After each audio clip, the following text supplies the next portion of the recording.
Hi, this is Joanne Funch from LinkedIn for Business, where I help professionals connect, engage, and grow their business and brand through relationship marketing strategies.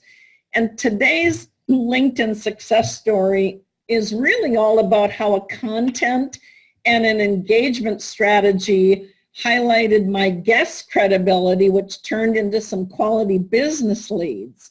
So I want to jump right in and have you meet Chuck Meemer. He is a supply chain management expert providing world-class training for professors interested in adding simulation into the classroom, corporations that are seeking supply chain training to better improve their supply chain performance, and he teaches students in the APEX programs. So welcome, Chuck. Did I forget anything? Nope, that's perfect. I appreciate it. Thank you. Excited to be here. Great. I'm really happy to have you. So I wanted to share your story because it's really interesting and it's of value. So let's start by telling me typically how you used LinkedIn before you decided to try some new strategies that resulted in that business success that you shared with me. Sure. Initially, I was using LinkedIn to go in, try to find professors and business people, connect with them, and really it was just trying to, hey, could I set up a meeting and share with you the products and the training I do, and would you be interested in buying that from me? And golly, hate to say it, but it didn't go too far. It went almost nowhere. Interesting. So how do you now invest your time and effort in building relationships? I think you're more strategic. So do you nurture relationships? Tell me about that. Yeah, I think I do. I mean, to share with the audience, and I'm not saying it from the standpoint of a plug or anything, is I sought you out, late last year to help me figure out how to market and everything else, and kind of put my head on right and say, okay, if I know what the plan is, then I can execute the plan. But I don't know what that looks like. So you took me through that whole process. And so reached the point of redoing the website, branding, everything else. Now I'm into the marketing part. And now for me, what it is really, it's a couple different things. It's really reaching out to my audience in general to share things that I think are personal to them, that are close to them, that are meaningful to them, that hopefully they'll view it, read it, reach out to me, comment on it, and build a working relationship. I think I've always understood it intellectually, but it wasn't until I kind of saw the proof here of much richer and better conversations with folks. And they're more open to talking about needs and issues and challenges. So yeah, you're right. It's totally about building that relationship and letting opportunities kind of flow naturally. So give me some examples that you shared of some successful posts that you did. What was golly. Yeah, I did one. Oh, what the heck was it about? I did one when I first started probably about a month ago, and it got picked up by LinkedIn News. I think I was kind of being a little contrarian about, boy, what's this going to do to the economy and sustainability? And boy, I must have just hit the lucky star or something. Excuse me, LinkedIn News picked it up, and I hit like 30,000 views in a week, and I got like 80 comments, and gosh knows how many hundreds of likes. And I think I ended up, I keep track of the statistics weekly so I can understand it. I had 30 people want to connect, and 5 of those continued conversations. So that was one that was huge. It was about sustainability, which is topical for everybody, and it's part of my work. Another one I did was I put up a picture of a textbook that most of the folks in my profession grew up with. So it was almost a good old days sharing a picture of a book that we all grew up with and asking everybody, so what did you grow up with? And I learned real quick, everybody loves to reminisce, and I think I got like 7,000 or 8,000 hits out of that.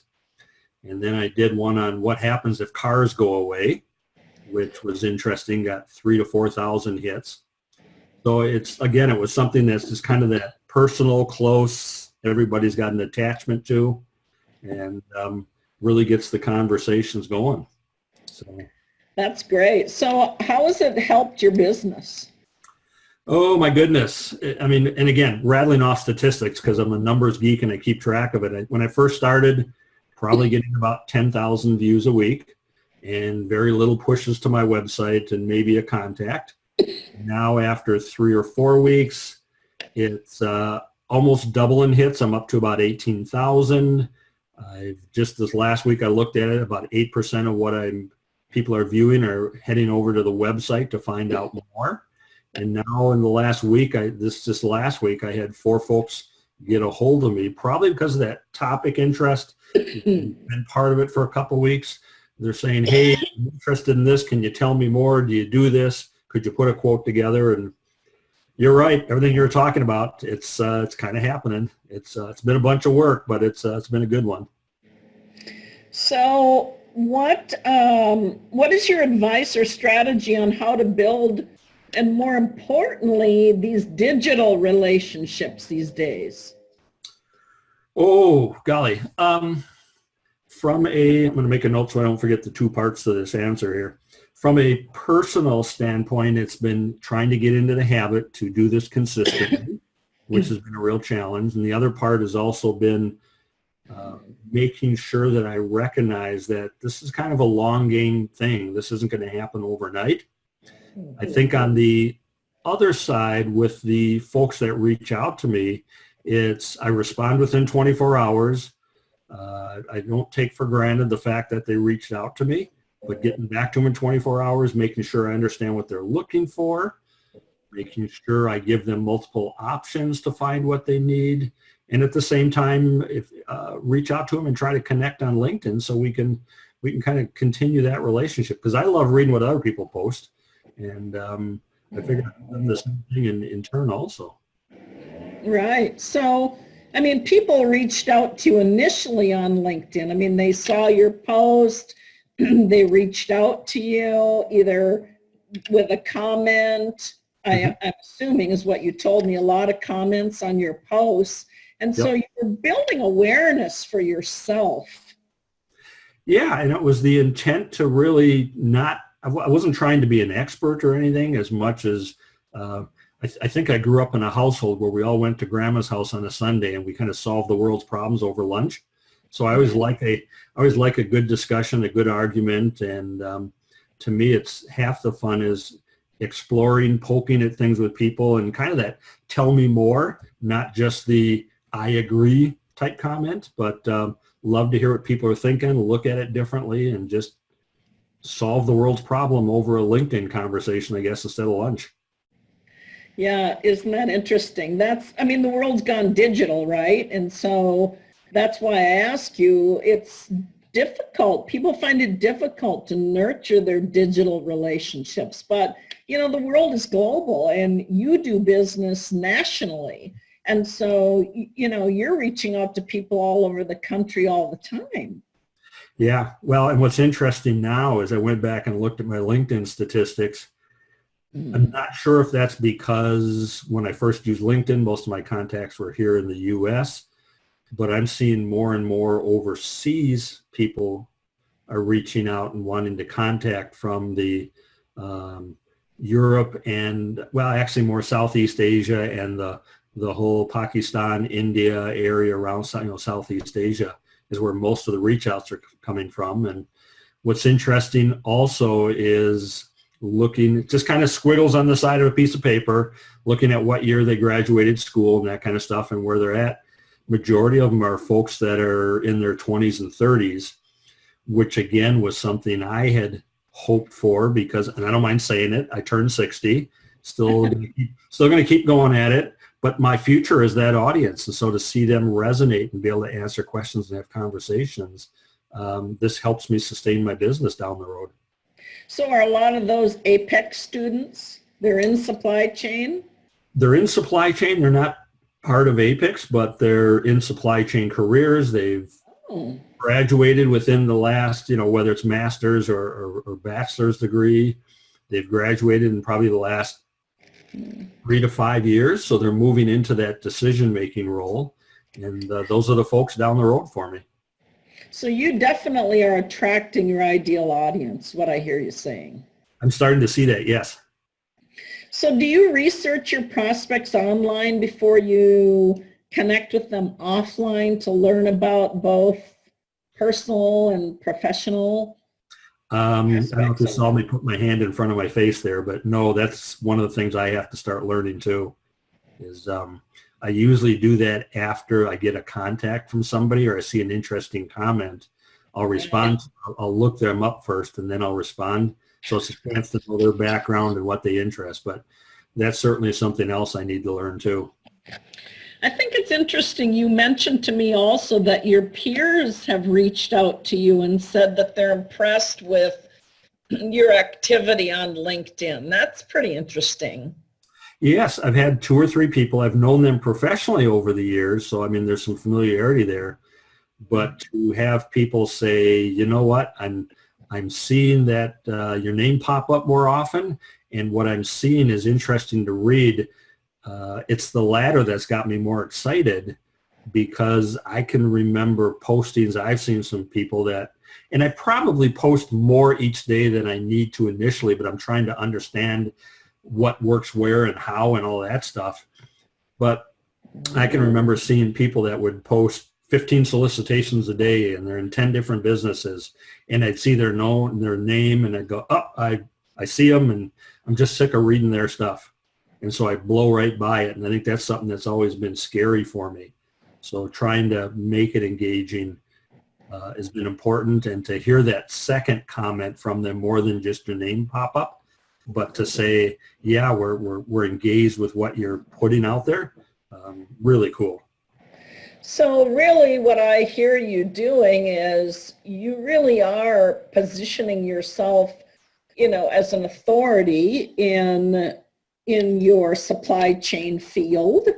And what you're posting is, when your colleagues start to recognize it and they see value in it, I think that's huge, because, for colleagues to jump in and say, they see you, they're impressed with the conversations you're putting out there, I think that's huge.